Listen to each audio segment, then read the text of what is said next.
ওই মেয়েটা বর্ধমান শহরে, ওর বাবা একটা স্কুলে শিক্ষকতা করে, বাংলার টিচার। মেয়েটার বিয়ে দিয়েছে। স্প্লিনটা যখন অপারেশন হয়েছিল তখন ওটার ওজন হয়েছিল 5 কেজি। এই 5 কেজি মাংসপিণ্ড ছোটবেলাতেই বাদ গেছে।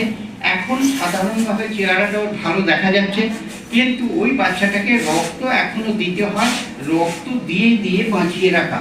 এবার যত বেশি রক্ত দেওয়া হবে, শরীরের মধ্যে যে লোহাটা জমে যাচ্ছে।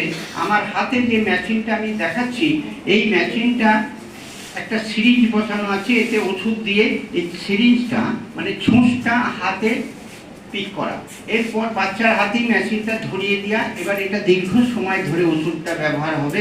এটা প্রায় বলছে 12 ঘন্টা সময় ধরে ওষুধটা ব্যবহার করা। তাহলে প্রতিদিন এইরকম একটা ইঞ্জেকশন, যার দাম প্রায় 200 টাকা। এখন এই ইঞ্জেকশনের বদলে একটা খাবার ওষুধ বেরিয়েছে, এই কোম্পানি বার করেছে। সেই খাবার ওষুধটা ব্যবহার করতে গেলে, যেমন আমার মেয়ে